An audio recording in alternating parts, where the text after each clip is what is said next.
Hello friend, good morning. Welcome to your channel Crack WB TET 2023 সাকসেসের লক্ষ্যে আরেকটি গুরুত্বপূর্ণ episode নিয়ে চলে এলাম তোমাদের সামনে। তো তোমরা যেমনটা স্ক্রিনে দেখতে পাচ্ছ যে 100 প্লাস স্কোর কিন্তু অনেকেই করে, এবং যারা একবার টেট পাস করে রয়েছে এবং যাদের মার্কস কম রয়েছে তারা তো অবশ্যই এগুলিকে ফলো করতে পারো, এবং যারা নতুন টেট দিতে চলেছে তাদের জন্য খুবই উপযোগী হতে চলেছে এই ভিডিওটি। কারণ একটি কথা বলে দিই যে 100 প্লাস স্কোর কিন্তু অনেকেই চাইলে করতে পারে, এবং যারা করে 100 প্লাস স্কোর করে তারা কি প্রত্যেকটি প্রশ্নের অ্যান্সার জানতো? অর্থাৎ 100 প্লাস যে অ্যান্সার তাদের সঠিক হয় তাহলে কি 100টাই তারা অ্যান্সার জানতো? একদমই নয়, এটা কিন্তু একদম ভুল কথা। তো সমস্ত কিছু কিন্তু একটি যখন কম্বিনেশন সঠিক হয়ে আসে তখন কিন্তু স্কোরটা ভালো হয়। তো সেই বিষয়গুলি কি তুক্কা টেকনিক? না, একদমই নয়। এই তুক্কা টেকনিক গুলো কিন্তু অ্যাপ্লাই করতে যাবে না এক্সামে, কারণ এগুলি কিন্তু যতটা তোমাদের বেটার করবে তার থেকে কিন্তু অনেকটা খারাপ করবে। তার থেকে যদি তোমরা যে প্রশ্নের অ্যান্সার না জানো সেগুলি আজকে তোমাদের যে ট্রিকগুলি বলে দেবো, এই ট্রিকগুলি যদি অ্যাপ্লাই করতে পারো পার্ট বাই পার্ট, এবং তাহলে কিন্তু তোমরা মোটামুটি নিজেরাই বুঝতে পারবে যে কিভাবে সঠিক অ্যান্সার হয়ে যাচ্ছে। তো আগে যারা মক টেস্ট দিয়েছো তারাও কিন্তু এভাবে ট্রাই করে আগে থেকে দেখে নিতে পারো, যারা করেছো তারা তো অবশ্যই জানবে। দেখো এখানে আমি তোমাদের কিছু, এই যে তোমাদের এখানে কিছু কিওয়ার্ড রয়েছে, এই কিওয়ার্ডগুলি রয়েছে একজন ভালো টিচার হওয়ার জন্য কিন্তু গুরুত্বপূর্ণ কিছু কিওয়ার্ড। তো এটি সম্পর্কে আমি তোমাদের পরে আলোচনা করছি। তো প্রথমে আমি তোমাদের কিছু কিওয়ার্ড নিয়ে আলোচনা করব। তো আজকের এপিসোডে কিন্তু তোমরা কিছু কিওয়ার্ড সম্পর্কে জানতে পারবে। তো কিওয়ার্ডগুলি কি রয়েছে? কিওয়ার্ডগুলি রয়েছে মূলত কিছু পজিটিভ কিওয়ার্ড এবং কিছু নেগেটিভ কিওয়ার্ডে কিন্তু আমি এগুলিকে ভাগ করেছি। তোমরা যেমনটি স্ক্রিনে দেখতে পাচ্ছ কিছু পজিটিভ কিওয়ার্ড এখানে রয়েছে এবং কিছু নেগেটিভ কিওয়ার্ড রয়েছে। পজিটিভ কিওয়ার্ড নেগেটিভ কিওয়ার্ড বলতে কি বোঝাচ্ছি? দেখো, পজিটিভ কিওয়ার্ড হচ্ছে সেই সমস্ত কিওয়ার্ড যেগুলিকে তোমরা যদি কোনো অ্যান্সারের মধ্যে দেখো তাহলে সেটি হওয়ার চান্স কিন্তু বেশি থাকবে। মানে যদি কোনো কিছু একান্ত বুঝে না উঠতে পারছো এবং এই ধরনের কোনো কিওয়ার্ড তার মধ্যে রয়েছে বা এই ধরনের সেন্স কোনোটার মধ্যে রয়েছে, তাহলে সেটিকে তোমরা সঠিক করে দিয়ে আসবে। তো মোটামুটি দেখতে পারবে কিন্তু 95% কেস কিন্তু রাইট হয়ে যাচ্ছে। তাহলে মোটামুটি একটি বেস্ট কিন্তু অ্যাপ্রোচ এটি, যে কোশ্চেনের অ্যান্সার তোমরা পারবে না সেটির জন্য। তো সেই কারণে দেখো কিভাবে সেটিকে অ্যাপ্লাই করবে। তো অ্যাপ্লাইটি করার কিন্তু পথ হতে হবে সঠিক। তো পজিটিভ কিওয়ার্ডের মধ্যে তোমরা দেখো দেখতে পাচ্ছ 1 নম্বরে যেটি রয়েছে ছাত্র শিক্ষক সম্পর্ক সুমধুর। তারা এমন কোনো প্রশ্ন দিয়েছে, তোমরা যদি আমরা যে ভিডিওগুলো দিয়েছি সেই ভিডিওগুলো যদি দেখে থাকো তাহলে কিন্তু আমি এই কিওয়ার্ডের ইউজ কিন্তু আমি তখনই শিখিয়ে দিয়েছি যে কিভাবে পজিটিভ কিওয়ার্ড নেগেটিভ কিওয়ার্ড খুঁজে তোমরা ইউজ করবে। তো দেখো ছাত্র শিক্ষক সম্পর্ক সুমধুর, এই সেন্সটি যদি কোনো সেন্টেন্সের মধ্যে থাকে তাহলে কিন্তু সেটিকে সঠিক করে দিয়ে আসবে। দেখো এখানে আরেকটি কথা বলি, কোশ্চেন কিন্তু 2022 সালের টেট কোশ্চেন যদি দেখো তাহলে কিন্তু দেখবে কোশ্চেনগুলি কিন্তু যথেষ্ট বড় বড় এসেছিল। সেই কারণে কিন্তু সব কোশ্চেন সঠিকভাবে পড়ে কিন্তু 150টি কোশ্চেন পড়ে কিন্তু অ্যান্সার করা সম্ভব ছিল না। তো মোটামুটি যদি এরকম ব্যাপার, বা অনেকেই কিন্তু অনেকের কাছে ইজি মনে হয়েছে, তো অপেক্ষাকৃত 2017 সাল থেকে কিন্তু ইজি ছিল কোশ্চেনটি। তো সেক্ষেত্রে বলবো যদি দেখো যে কোশ্চেন পড়ে উঠতে পারছো না তাহলে কি করবে, এই ধরনের কিওয়ার্ড গুলি খোঁজো যে কোনটিতে এই ধরনের কিওয়ার্ড রয়েছে, সেটিকে অ্যান্সার করে দেওয়ার চেষ্টা করো, তাহলে কিন্তু 95% সঠিক হয়ে যাবে। অনেকে করো কি A B C D 4টে option রয়েছে, এইভাবে আন্দাজে আন্দাজে করে দিলে বি, আন্দাজে করে দিলে ডি, এরকম করো না। এই জিনিসগুলোকে খোঁজো, এই যে কিওয়ার্ডগুলো আমি দেখাচ্ছি এই কিওয়ার্ডগুলোকে খোঁজো, যেখানে যে অপশনে কিওয়ার্ডটি পাবে সেটিকে অ্যান্সার করার চেষ্টা করো, তাহলে কিন্তু দেখবে সাকসেসের রেট অনেক বেশি হবে। তো দেখো এখানে কি বলেছে, ছাত্র শিক্ষক সম্পর্ক সুমধুর। নেক্সট রয়েছে ছাত্রদের অ্যাক্টিভ থাকতে হবে। যদি কোনো সেন্টেন্সে এমন কোনো সেন্স প্রকাশিত হয় যে ছাত্রদের অ্যাক্টিভ থাকতে হবে, এরকম ধরনের সেন্স প্রকাশিত হবে, তাহলে কিন্তু সেটি হওয়ার চান্স কিন্তু থাকবে অনেক বেশি। নেক্সট দেখো দলে ভাগ করে কাজ করতে হবে। তো এখানে আরেকটি কথা যেটি মিসিং রয়েছে সেটি কিন্তু রয়েছে শিশু কেন্দ্রিক শিক্ষা। তো এখানে কিন্তু একটু মিসিং বলা যায়, শিশু কেন্দ্রিক শিক্ষা, বর্তমান শিক্ষা ব্যবস্থা শিশু কেন্দ্রিক শিক্ষা। তো সেই কারণে এই টার্মসটি যেখানেই থাকবে সেখানে একটু হোল্ড করে যাও। আর তোমাদের কি বলেছি, নয় নয় লেখা যেখানে থাকবে সেখানে একটু হোল্ড করে যাও, তাহলে কি হবে, ওই নয় লেখার জন্য কিন্তু প্রশ্নটি ভুল হয়ে যায়, অ্যান্সার কিন্তু ভুল হয়ে যায়। তো সেই কারণে কিন্তু এগুলি থেকে সাবধান থাকতে হবে এবং সতর্কর সাথে কিন্তু এগুলিকে অ্যান্সার করতে হবে। তো নয় লেখা যেখানে থাকবে সেখানে একটু হোল্ড করে ভালো করে প্রশ্নটি পড়ো, কারণ এর জন্য কিন্তু ওভারঅল 150 নাম্বারের মধ্যে 3 থেকে 4 নম্বর কিন্তু মিস হয়ে যায়। যেটা প্র্যাকটিক্যালি তোমাদের বলে দিচ্ছি আগে থেকে। এই ধরনের এপিসোডগুলো যদি দেখো তাহলে কিন্তু এই নাম্বারগুলো তোমরা বাঁচাতে পারবে কমসে কম। তো তারপরে দেখো দলে ভাগ করে কাজ করতে হবে। দলে ভাগ করে কাজ করতে হবে অর্থাৎ কোনো কোশ্চেনে যদি এমন সেন্স দেয় যে দলে ভাগ করে কাজ করতে হবে বা গ্রুপ লার্নিং বা পেয়ার লার্নিং এর কথা বলে, তাহলে সেক্ষেত্রে কিন্তু তার হওয়ার চান্স বেশি থাকবে। গ্রুপ লার্নিং, গ্রুপ ডিসকাশন এগুলি কিন্তু যদি কোনো সেন্টেন্সের মধ্যে থেকে থাকে বা যদি কোনো অপশনের মধ্যে থেকে থাকে তাহলে সেগুলি হওয়ার চান্স কিন্তু বেশি থাকবে। ইনক্লুসিভ এডুকেশন, তো এরপরে দেখো না ইনক্লুসিভ এডুকেশন। তো ইনক্লুসিভ এডুকেশন বলতে কি বোঝাচ্ছে? ইনক্লুসিভ এডুকেশন বা অন্তর্ভুক্তিমূলক শিক্ষা, এই টার্মসটা কিন্তু বর্তমানে খুবই গুরুত্বপূর্ণ। আমরা কিন্তু ইন্টারভিউ এপিসোডেও কিন্তু এটি দেখিয়েছি। যারা ইন্টারভিউ প্রিপারেশন নিচ্ছ তারা কিন্তু আমাদের ইন্টারভিউ এপিসোডগুলো দেখতে পারো, তাহলে খুব সহজেই কিন্তু ইন্টারভিউর প্রিপারেশন নিতে পারবে। দেখো ইনক্লুসিভ এডুকেশন বা অন্তর্ভুক্তিমূলক শিক্ষা কি, সেটি হচ্ছে পূর্বে একটি ব্যাপার ছিল যে কি যারা অপেক্ষাকৃত CWSN যারা যে সমস্ত ক্যান্ডিডেট রয়েছে তাদেরকে আলাদা আলাদাভাবে শিক্ষাদান করতে হবে। অর্থাৎ যারা বেশি ভালো পারে তাদের এক জায়গায় আলাদা রুম, যারা কম পারে তাদের আর এক জায়গায়, বা যারা শারীরিকভাবে একটু পিছিয়ে রয়েছে তাদের আর এক জায়গায়। এই ধরনের সিস্টেমগুলি কিন্তু বর্তমানে নেই। অর্থাৎ এখানে বলা হচ্ছে কি সমস্ত কিছুকে একই জায়গায় মার্চ করে একটি বিল্ডিং এ সবাইকে পড়াশোনা করতে হবে। তাহলে এই বিষয়টি কি অন্তর্ভুক্তিমূলক শিক্ষা। তাহলে এইটি কিন্তু যে জায়গায় থাকবে সেটি হওয়ার চান্স বেশি থাকবে।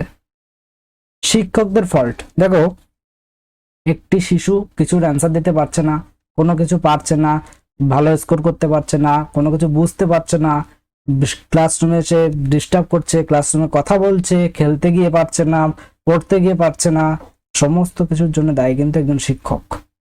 মানে এই ধরনের টার্মস যেখানে থাকবে এবং সেখানে থাকবে যদি থাকে যে শিশুদের ফল্ট, তোমাদের নেগেটিভ কিওয়ার্ডে আমি যেটা দেখিয়েছি, দেখো যদি এরকম থাকে যে নেগেটিভ শিশুদের ফল্ট, তাহলে কিন্তু প্রথমেই কিন্তু এই যে নেগেটিভ ওয়ার্ড মানে ছাত্রদের দোষ, এটি যদি থাকে তাহলে প্রথমে সেটি নেগেটিভ কিওয়ার্ডের ক্যাটাগরিতে ফেলবে এবং সেটিকে প্রথমেই বাদ দেবে।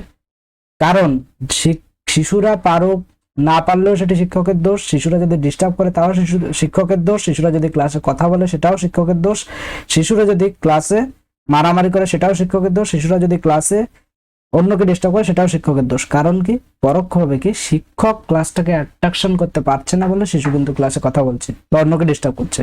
তো সেই কারণে কিন্তু সমস্ত কিছু শিক্ষকের ফল্ট। তো এটি যখনই বলবে সেটি হয়ে যাবে কিন্তু পজিটিভ কিওয়ার্ড। খুবই গুরুত্বপূর্ণ কিন্তু এটা খুবই গুরুত্বপূর্ণ একটি কিওয়ার্ড কিন্তু এটি তোমরা মোটামুটি নোট করে নাও। অনেকের কিন্তু বুঝতে সমস্যা হয়, আমি কিন্তু এটিকে ক্লিয়ার করে দিলাম। ক্লাসে যত রকম সমস্যা হোক না কেন সেটি কিন্তু শিশুর ফল্ট না, শিক্ষকের ফল্ট। কারণ সে সঠিকভাবে শিশুদেরকে বোঝাতে পারছে না বা ক্লাসকে আকর্ষণীয় করতে পারছে না, সেই জন্য কিন্তু ফলটা শিক্ষকের। নেক্সট কি রেমিডিয়াল টিচিং। রেমিডিয়াল টিচিং কি কোনো কিছু পড়ানো হলো, পড়ানোর পরে কি যদি ছাত্ররা সেই বিষয় সম্পর্কে বুঝতে না পারে তাহলে শিক্ষক কি করবে, সেটিকে আবার পুনরায় বুঝিয়ে দেওয়ার চেষ্টা করবে, তাহলে সেটি কিন্তু রেমিডিয়াল টিচিং। এবং শিশুদের যদি পুনরায় বুঝিয়ে দেয় তাহলে সে বিষয়ে কিন্তু তারা যে ফল্টগুলি ছিল সেই ফল্টগুলি কিন্তু রিকভার করতে পারবে। তো এটি কিন্তু রেমিডিয়াল টিচিং। তো এই টার্মসটি যেখানে থাকবে সেটি কিন্তু অ্যান্সার হওয়ার সম্ভাবনা বেশি থাকবে। নেক্সট দেখো আলাদা সময় দিয়ে বোঝানো। শিশুদেরকে তার ক্লাসের যে সময় সেই ক্লাসের আলাদা সময় দিয়ে বোঝাতে হবে। এটি যদি থাকে তাহলে এটি পজিটিভ কিওয়ার্ডের মধ্যে পড়ছে, এটি হওয়ার চান্স কিন্তু থাকবে। পরিবেশের সাথে মিথস্ক্রিয়া, তো এমন কোনো অপশনে কোনো সেন্স যদি এমন হয় যেটি পরিবেশের সাথে মিথস্ক্রিয়া বোঝাচ্ছে সেটি হওয়ার চান্স বেশি থাকবে। সমাজের সাথে মিথস্ক্রিয়া বোঝাতে সেটির চান্স বেশি থাকবে। তো কোনো অপশনে এরকম থাকলো যে কোনো শিক্ষার্থী বাড়িতে নিজে নিজে থাকতে পছন্দ করে, অথবা দেখা গেল যে পরিবেশের সাথে অনেকের সাথে মিলেমিশে কোনো কাজ করতে পছন্দ করে, তাহলে সেক্ষেত্রে অ্যাপ্রোপ্রিয়েট কোনটা? অনেকের সাথে মিলেমিশে যে কাজটি পছন্দ করে সেটা কিন্তু হয়ে যাবে সঠিক অ্যান্সার, মানে সেটি কিন্তু হওয়ার চান্স বেশি থাকবে। দৈনন্দিন জীবনে প্রয়োগ, এমন কিছু তথ্য বা এমন কিছু বিষয় যেটি দৈনন্দিন জীবনে প্রয়োগ করা যেতে পারে সেই সমস্ত বিষয় কিন্তু পজিটিভ অ্যান্সার, এগুলো কিন্তু অ্যান্সার হওয়ার চান্স বেশি থাকবে। পারস্পরিক সহচর্য অর্থাৎ একে অপরের সহযোগিতা, এটিও কিন্তু যদি কোনো অপশনে দেখো বা এরকম সেন্স প্রকাশিত হয় তাহলে কিন্তু সেটি হওয়ার চান্স থাকবে। বন্ধুত্বপূর্ণ ব্যবহার, দায়িত্বপূর্ণ শিক্ষক শিক্ষার্থীদের পড়ানো। তো দায়িত্বপূর্ণ শিক্ষক মানে দায়িত্বপূর্ণ শিক্ষক হতে হবে। দায়িত্বপূর্ণ শিক্ষক যদি থাকে তাহলে সেটি হওয়ার চান্স বেশি থাকবে শিক্ষার্থীদের পড়ানো, মানে দায়িত্বপূর্ণ শিক্ষক শিক্ষার্থীদের পড়ানোর ক্ষেত্রে আদর্শ। আচ্ছা এখানে রয়েছে দেখো,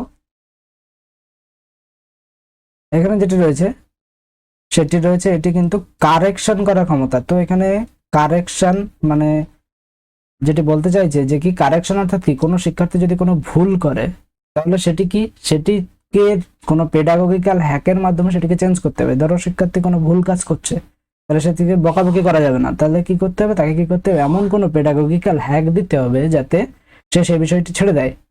এবং সে আবার পুনরায় ভালো ভালো হয়ে যায়। তো এইরকম যে অ্যাবিলিটি সেটি যদি কোনো অপশনের সেন্সে প্রকাশিত হয় তাহলে সেটা কিন্তু হয়ে যাবে সঠিক অ্যান্সার হওয়ার চান্স বেশি থাকবে। আকর্ষণীয় পাঠ, যেটি তোমাদের আগেই বললাম, এখানে পড়ানোর সময় কি বললাম, ইনক্লুসিভ এডুকেশন তোমাদের শিক্ষকের ফল্টের সময় যেটি বললাম যে আকর্ষণীয় পাঠ না হলে কিন্তু সেটিও কিন্তু শিক্ষকের দোষ।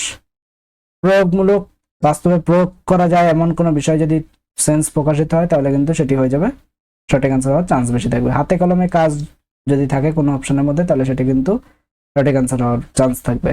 টিএলএম ইউজ, তো টিএলএম ইউজ আমরা কি জানি, সস্তা এবং সুন্দর হতে হবে, যেটি কিন্তু অনেক দামি হতে হবে, অনেক সুন্দর হতে হবে এমন কোনো ব্যাপার নেই, যেটি বোঝানোর উপযুক্ত হলেই হবে এবং সবচেয়ে সস্তা হবে। বিশেষত কি সস্তা এবং যেটি কিন্তু কোনো বিষয় বোঝানোর ক্ষেত্রে খুবই উপযোগী হবে সেরকম হবে কিন্তু টিএলএম। টিএলএম 3 প্রকার, একটা আমরা জানি কি, একটা হচ্ছে শুধু দৃশ্য টিএলএম, যেমন বলা যায় ব্ল্যাকবোর্ড, এগুলি দৃশ্য, শ্রবণ যেগুলো রেডিও, এবং দৃশ্য শ্রাব্য যেটি কি টেলিভিশন, কম্পিউটার, এগুলো কিন্তু হয়ে যাবে দৃশ্য শ্রাব্য। রোল প্লে কি, অঙ্গভঙ্গি বা বিভিন্ন রকম পদ্ধতি অবলম্বন করে যে সমস্ত অভিনয় করা হয় সেগুলো কিন্তু রোল প্লে, এবং এই ধরনের রোল প্লে কোনো অপশনের সেন্সে যদি প্রকাশিত হয় তাহলে সেটি কিন্তু হওয়ার চান্স বেশি থাকবে। তো মোটামুটি যদি কোনো প্রশ্নের অ্যান্সার যদি না জানা থাকে তাহলে এই সমস্ত কিওয়ার্ডগুলিকে তোমরা ব্যবহার করে সেগুলিকে সঠিক করার চেষ্টা করবে। নেগেটিভ কিওয়ার্ড বলে দিই, ছাত্রদের দোষ, বকাবকি করা, দোষারোপ করা, কম নম্বর দেওয়া, নালিশ করা, মারা, মুখস্থ করা, এটি দেখলেই সেই অপশন বাদ দিয়ে দেবে। মারা দেখলে বাদ দিয়ে দেবে, নালিশ করা দেখলে বাদ দিয়ে দেবে। এই ধরনের কোনো অপশন যদি থাকে তাহলে কিন্তু সেটি অবশ্যই বাদ হয়ে যাবে। আমরা কিন্তু প্রিভিয়াস যে সমস্ত আমাদের ক্লাসগুলি দিয়েছি সেখানে কিন্তু এই ধরনের পজিটিভ এবং নেগেটিভ কিওয়ার্ড ইউজ করে কিন্তু সবগুলি তোমাদের দেখিয়েছি কিভাবে সঠিক অ্যান্সার করা যায়, কিভাবে করা যায় না। তো সেগুলো যারা দেখেছো তারা কিন্তু অবশ্যই এটিকে পরীক্ষার সময় অ্যাপ্লাই করতে পারবে। এবং একটি কথা বলে দিই, যারা কিন্তু 100 বা 100+ নাম্বার পায় তারা কিন্তু সব জানে এমনটি নয়, তারা কিন্তু এই সমস্ত টেকনিকগুলো অ্যাপ্লাই করে, যার ফলে কিন্তু না জানা প্রশ্ন সঠিক হয়ে যায়। তো এই জন্য কিন্তু ভালো স্কোর করতে হলে এই সমস্ত পদগুলি তোমাকে জানতেই হবে। কেউ যদি মনে করো টেকনিক, তুক্কা টেকনিক, তাহলে কিন্তু ভুল করবে। এগুলি তুক্কা টেকনিক নয়, এগুলি কিন্তু অ্যাপ্রোচ। তুক্কা টেকনিক যেটি বললাম যে এবিসিডি আন্দাজে দাগিয়ে দিলাম, সেরকম কিন্তু করতে যাও না, সেগুলি হচ্ছে তুক্কা টেকনিকের আয়তায় কিন্তু পড়ে যাবে, এবং সেগুলি করলে কিন্তু তোমাদের স্কোর ভালো তো হবেই না, বরং আরো ভুল হওয়ার চান্স থাকবে। এছাড়া আরো কিছু জিনিস বলে দিই যে ক্লিয়ার কমিউনিকেশন, এগুলি একজন ভালো শিক্ষকের গুণাবলীর মধ্যে এগুলি পড়ে। Clear communication, friendly behaviour, depth knowledge, patient and understanding, A good listener, মানে একজন ভালো শুনতে হবে, মানে যে একজন ভালোভাবে শোনে সে ভালো বলতে পারে, তো সেরকমই ইয়ে হবে যে a good listener, confident and positive, discipline, skill, kind and caring, skillful and sensitive, intelligent. তো এগুলি একজন ভালো শিক্ষকের গুণাবলী। এ ধরনের কোনো কিওয়ার্ডগুলি আমি দিয়ে দিলাম যাতে যদি তোমাদের যদি কোনোটি কাজে লাগে তাহলে অবশ্যই তোমরা সেভাবে ইউজ করতে পারো। মোটামুটি এই ধরনের সেন্সগুলি যদি প্রকাশিত হয় সেটি একজন ভালো শিক্ষকের গুণাবলীর মধ্যে পড়ে। এই ধরনের সেন্স দিয়ে যে অপশন থাকবে সেগুলো কিন্তু হওয়ার চান্স বেশি থাকবে। তো মোটামুটি এগুলো যদি অবলম্বন করো এবং সঠিকভাবে যদি তোমরা প্রিপারেশন নাও তাহলে কিন্তু তোমাদের মোটামুটি 100+ স্কোর কেউ আটকাতে পারবে না। ভিডিওটি ভালো লাগলে একটি লাইক করে দিও, বন্ধুদের মাঝে শেয়ার করে দিও। Thank you.